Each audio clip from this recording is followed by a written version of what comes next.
What's up everyone, I'm Earl the Rookie Woodworker, and for today's video I'm going to work on making the jig that allows me to make these perfectly circular clock faces in a matter of minutes. So let's get to it. Alright, so this is the saw we're going to work with. Now the thing we need to think about the whole way through this build is table saw kickback, because the way this is going to work, the way it's going to sit over top of this, there's not going to be any protection for table saw kickback, so we need to build protection into our design. So this thing's going to sit across the whole top of the table saw, and the bottom is going to have some pieces that come down into this channel right here, which is going to offer some support. It's going to have a piece that comes here, which is going to clamp to it to make sure this piece don't slide side to side. And I'm going to fold this down, and then I'm going to put another piece of wood that goes down here, which is really going to do all the work of supporting it from being kicked forward. That there is going to be a very important structural piece that we need to have on the bottom of this jig. So I'm going to start us off with that piece of wood that's going to go in between the table saw top and my table saw fence guide. This part of the table saw is not going to be the same for every make and model of table saw. So if you are following along with this build and building one for yourself, you may have to make some adjustments for the design of your table saw.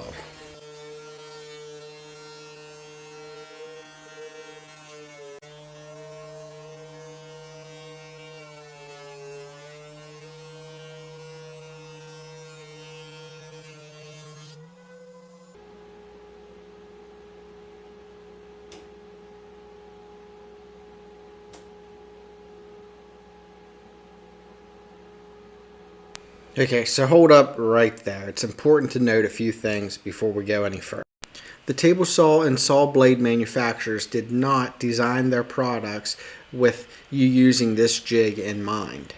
So before making this jig for your saw and using your saw blade, I recommend that you contact the manufacturers to get their blessing to use this jig with their product. And they also may come to you with some recommendations or thoughts for what you should incorporate into this jig. So no matter what saw you have and what saw you see me using, please be sure to take that step. And with that being said, let's get back to the build. Right now what I'm working on is the piece that goes against the back of the saw on the bottom of the jig. This piece is really important because this is the piece that prevents the jig from sliding forward. So this will be our line of defense for table saw kickback so that the whole jig don't kick forward off the saw. At this point I put the piece that goes between the table saw fence and the table saw that gets screwed to the bottom of the jig platform. And then I'm screwing it through the top of the jig platform down into that piece of wood. Then I did the same thing for the piece that goes across the back. For this, you want to make sure you have screws that are nice and long. You want to make use of that entire piece of wood you're screwing it down into.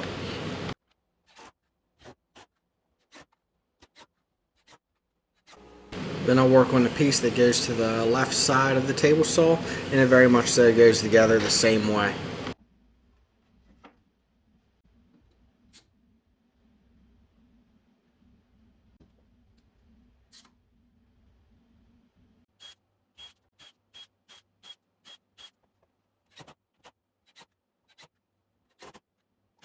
Once all of that's done, it's time to run the table saw blade up through the middle of that jig.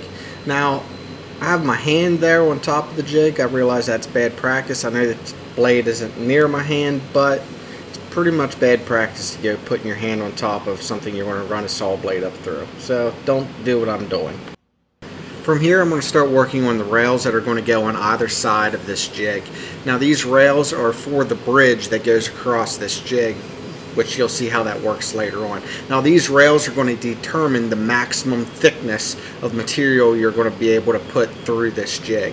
I went with 3 1/8 of an inch.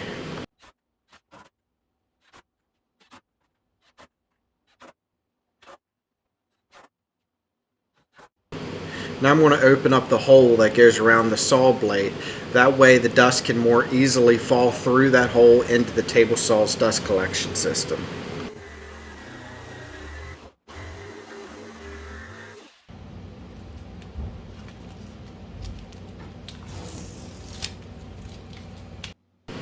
And then what I did is on both of those rails, dead center in line with the saw blade, I put in studs.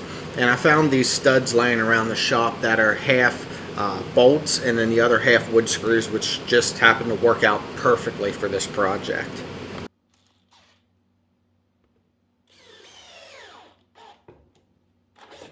So with that being done, let's get to work on this bridge. For the bridge, I went with 3/4 inch plywood, and I cut it out to be about 2 inches wider than the entire jig itself. So what I did here is I took that bridge and I slid it up against those pins, and I made a mark in front of each pin. And then I took the bridge from the other side, slid it up against those pins, and then I made a mark against each pin there as well. And then I drew a straight line between each mark.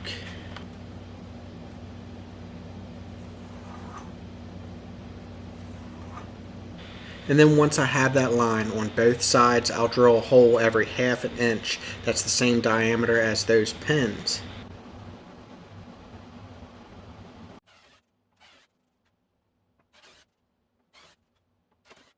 I also made sure that first hole is a full inch off of the edge because it has to line up with a dowel rod that's 1 inch thick that sits directly over the center of the table saw blade. And once we get to drilling that 1 inch hole, you'll see that it's going to take up a lot more meat of that plywood at the end of the piece. So it's a good idea to save a little bit there for it.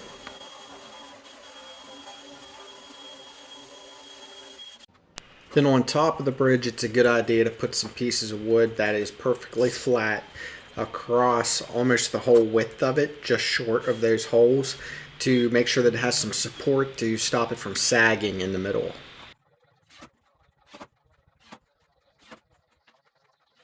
Okay, so before we start working with this thing, we have to start thinking about safety. And the biggest concern I have with this design is table saw kickback. Because we pretty much removed all of the saw's safety features that protects us from table saw kickback.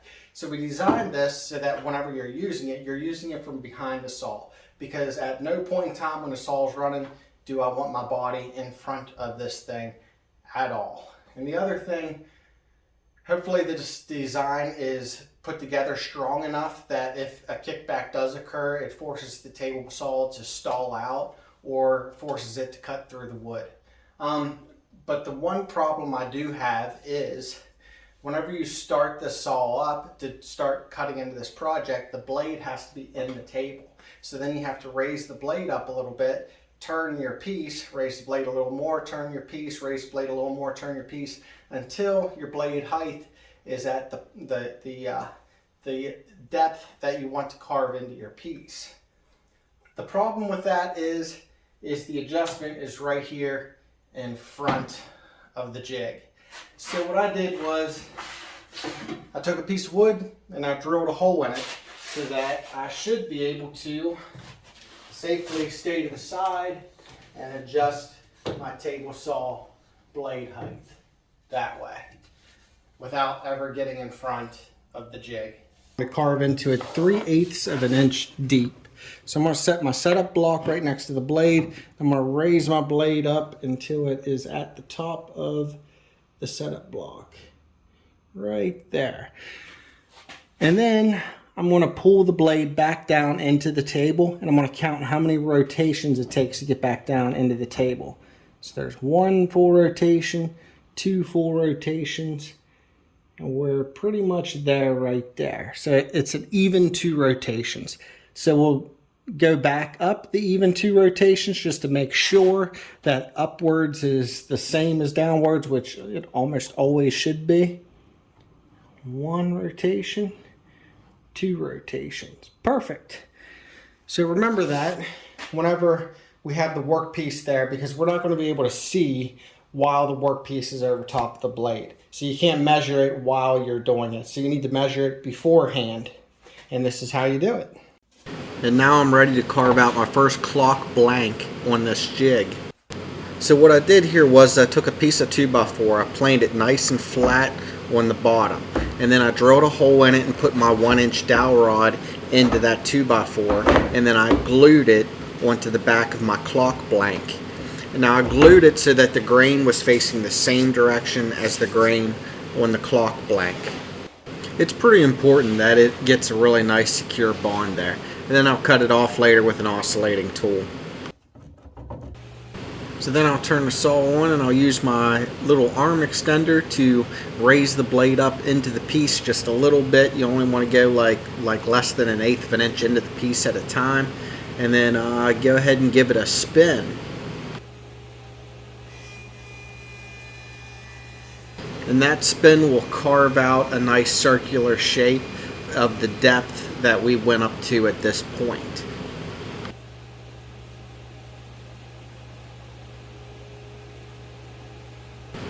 And once we've spun that around to the point where it stops cutting into the piece, I'll go down there and raise it up a little bit more and repeat the process until I get to the height that we measured out before.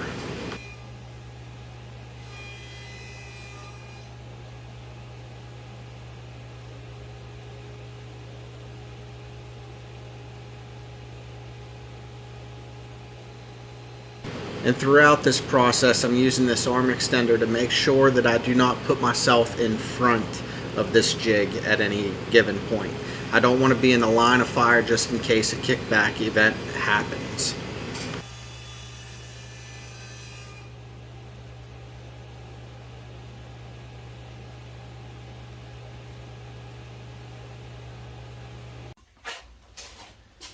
Now with this design, this here is going to be the moment where you're most vulnerable to table saw kickback. What you're going to do is you're going to pull it one side up and lift it back one hole to slide this piece back into the front of the blade. The blade's going to cut into it a little bit and then you'll be able to spin again. The problem with that is the moment you lift up on this, there's really no protection built into this design to protect you from table saw kickback. So if it decides to grab and push everything forward, during this moment right here, it's just going to fly out of your hands and go that way. So this here is your most vulnerable moment. So be on your toes. And we're going to be doing this dozens of times. So be careful, be on your toes, and make sure nothing that's breakable or nothing that's injurable is down range from it. Alright, so now it's time to start carving this thing out. We'll move one notch at a time on one side at a time. I have these notches spaced out 1/2 inch. So 1/2 inch on one side will move your piece back into the blade 1/4 inch. And then you make your rotation and then you go to the other side and move that side back one notch, which will be 1/2 inch on that side, which will move your piece back another 1/4 inch for the next rotation. And keep on doing that until you get your desired size carved out. And the whole time you're doing this, make sure you or nobody else goes in front of this jig for any reason. Keep on doing your work from the side or from behind the jig. The thing that drives me absolutely bonkers about using this jig is that I don't get to see how it's doing, how well it's doing, or how well it's turning out until this point. And then we finally get to flip it over and see how it did.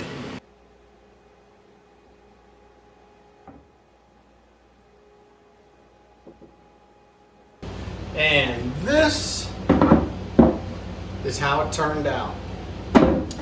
Pretty happy with this build. As you can tell from the front of the jig right now, there's a little bit of sawdust buildup. The problem that could create is that sawdust is building up underneath your piece as you're spinning it around. So it might cause your piece to lift up away from the blade a little bit, ultimately affect the depth of your cut. It's not by much, it's probably a 1/16 at worst, an eighth of an inch, which actually that is kind of considerable. But like a 1/16 I'm not worried about. An eighth is a little bit of a worry. So I'm probably going to go ahead and see how much more I can cut out the front of this before actually running the table. Looks like I can cut a little bit more out there so that more of the dust can go through to the bottom.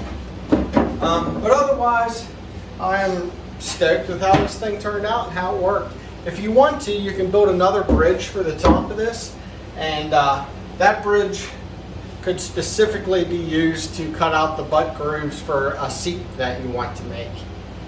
Instead of having to cut that out by hand, you can use your table saw to do it. Easy peasy lemon squeezy. But if you like this video, do me a favor, go ahead and hit that like button letting me know that you enjoyed the build.